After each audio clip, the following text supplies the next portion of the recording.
Hey everyone, we're in the basement office today where most of that coding magic has been happening, and I am here to happily report to you that I failed.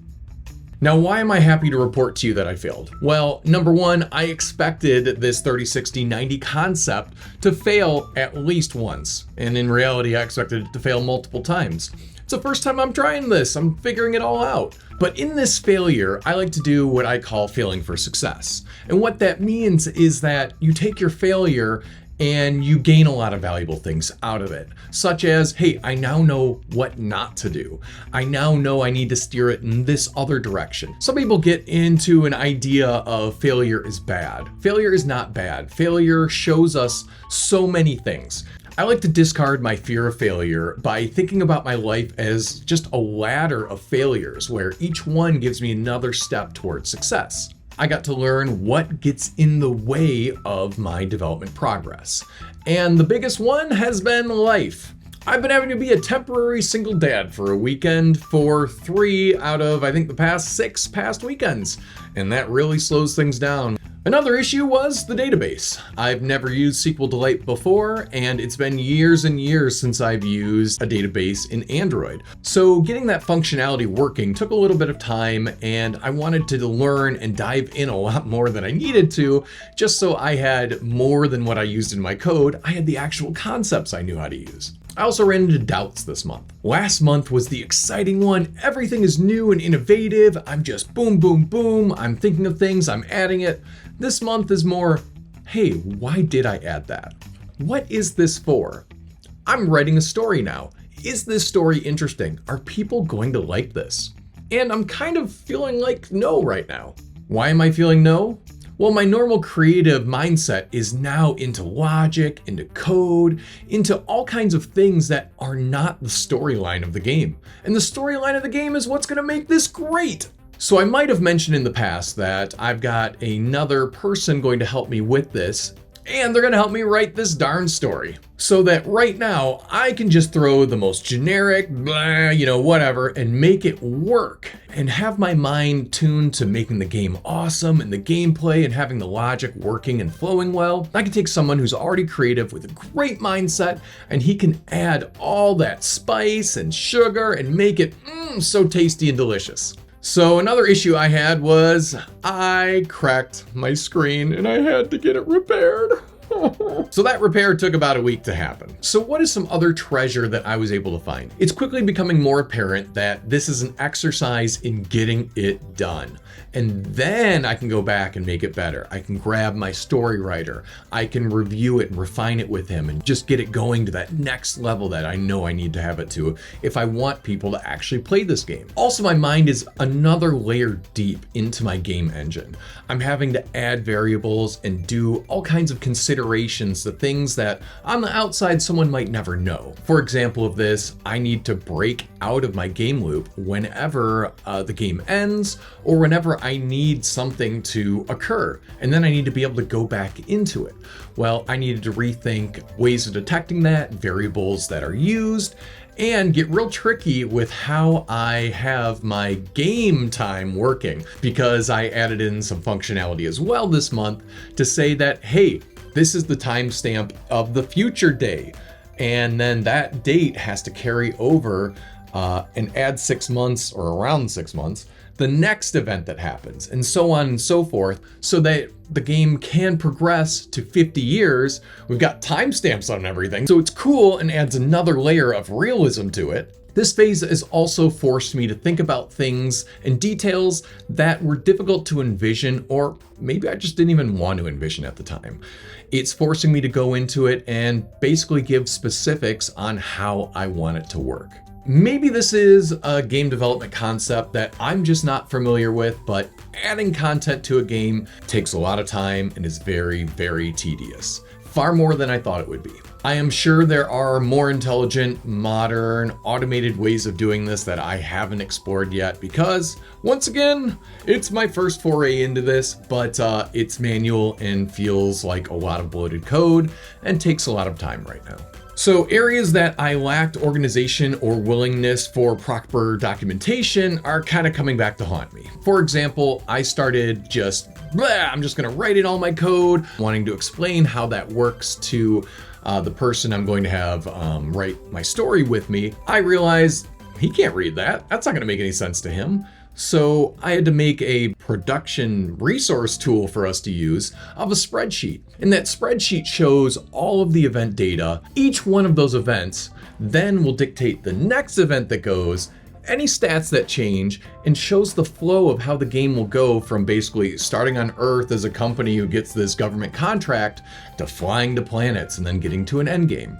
Okay, with a fresh restart, I'm gonna run you through what's new this time.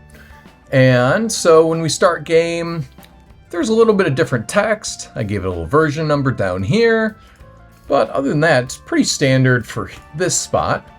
Hey, that works a lot better. I put a little time into there.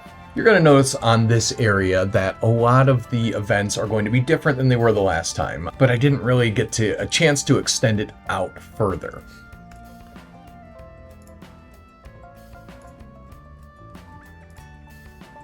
So this is when a new feature kicks into the app that I've been working on. So right now, we are the electronics company. And if I hit next, it takes us down the electronics company backstory random event. And then we got the random CEO backstory one. I've started trying to figure out how to fill those in next, and that'll get built out.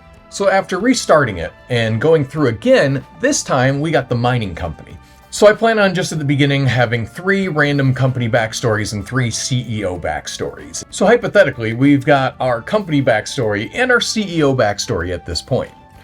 Now, if I go into the next screen, it's going to take me to what's essentially going to be the game over screen. And in this, it's basically saying like, hey, this is the history you have written. This is who you are. This is the future date of when that event occurred. And I'm going to be dating every major event to kind of give you a cool story timeline at the end. Then this is actually an example here of the data that I'm putting into the database right now that'll be uploaded. Just kind of says, hey, this is when the user started the game. This is the name that they started with, the company, and I gave a unique ID for it, as well as a timestamp. And then when the backstory kicks in, we also create a timestamp there. And these will really, really help tell you a cool story and will also give me some valuable information. Why is this valuable? Okay, well, I see that someone got a certain backstory or someone got to a certain event and they just quit the game. And I notice a trend that a lot of people are doing that. Well, that tells me this event sucks. People are quitting the game, or they think that their game is over basically when this happens. Well, I need to go back and modify it. This information will make me a better developer in general and will help me cater to my events to my audience. So now all these game events are driven from a spreadsheet. And this has all of the data that I need in it to be able to guide to the next event. Right now it's just button 6 that delivers that. But in the future here, for example, this is your rocket decision. So this will put you to a completely different event from a good rocket to a satisfactory rocket. And when you go and jump to that event, that's when your money is reduced, and we set up stats for your ship. In addition, at the end here, I've got all kinds of placeholder values for various events. I've also started out some of the endings. So your hull integrity is poor. Your sensors fail and you have no idea where you're going anymore. Your crew can no longer operate the vessel, or your engines basically just stop working. Or of course, time runs out. You've been a successful company. You've been grinding away. You've saved the human race. Yes, you did it all. What's really cool going from this spreadsheet and this information over back to the code is that it directly translates back. So you're seeing right now that, hey, we had company backstories. Well, that I've created a class called Company Backstory Game Events. And if we go and look at some of the events here, and you're gonna see, okay, all of these are those event IDs, and they point to a specific event. So that when these happen, we hit event 30, which means give me a random company backstory. Cool. Let's go into there. Now that we're into the code, we can see that, okay, we've got a random number here of 1 to 3, returning either the electronics backstory, the mining backstory, or the engine's backstory. And there's gonna be several things that run this way. What's gonna be really cool is when the space events happen, because it's going to be probably 100 of these random events that it can select, and each event that it goes through and completes, it'll increment time. Then basically it's a countdown until you get to your destination, and that's what will trigger, hey, it's time to land on the planet, it's time to go down on the planet, it's time to harvest resources, and then it's time to leave and go right back to Earth. So as you're probably already thinking, I have a lot of events to fill in, and just these are all blanked and commented out. So that's what I should have been doing this past 30 days, but that's my next real big challenge to overcome. I hope to have a lot more to show you next time. In the background, there's a lot more going on than you're seeing here right now, but it is what it is. So I also wanted to share that I made a GitHub for this and has made it public so that anyone who wants to use the similar game engine that I've been using for mine, they can take that and then use it to make their own. Now, I have branched this off for some of my specific storyline events. I also decided to fill out the README and to make it as entertaining as possible, but also educational. So it'll tell you how to get started with this and what to use to actually run this. What are my last updates, my introduction as to why I'm doing this, and what this was created from, which was that original text-based adventure tutorial I have mentioned previously. And it's my 30, 60, 90 milestone experiment. We get my productivity tooling that I used, how basically this app works, and how it can be used for you to make your own adventures. And then finally, what the high-level development plan was for this, where progress will continue, and how on my private branch, which is the one that'll be the game that gets launched. And then finally, any additional information like contacting me and my video journals, which I'll definitely be adding this one too. So I'm going to bring back up again that I failed, and I am going to fail for success. So we are going to restart days 31 to 60 again. I'm not going to throw away all my work. No, that's all valuable and good. I'm going to just add on to that, and if I can, I'm going to add some extra cool stuff.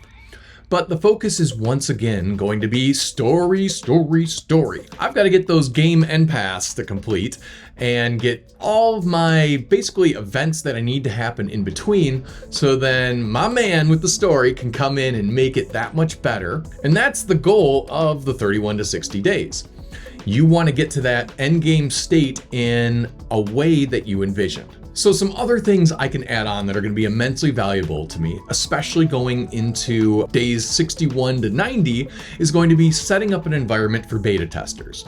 That's going to be the most important part of the next month. Audio definitely is leaving much to be desired right now. iOS has a few issues with my coroutines and how they're operating with that right now, so I might have to tie in something more native. But yeah, feedback from testers and expansion of events would be basically what I'm leading towards for next month. So something I also missed was I didn't have a central theme or message for my game. So all media, we're talking films, TV, pictures, songs, they all want to teach you or show you or tell you things. Well, what am I trying to tell my audience? I didn't think of that yet. So I took it as a reflection of myself and how I'm building this app. I want you to have fun, throwing caution to the wind, and just going for it and writing the future of mankind and, I mean, yourself. Okay, stay tuned for another awesome update for next month where I get to tell you all about the valuable things I've learned from this one as I kind of shape this 30, 60, 90 milestone and goals concept. Thank you very much for your time today, and I look forward to bringing you some more awesome information.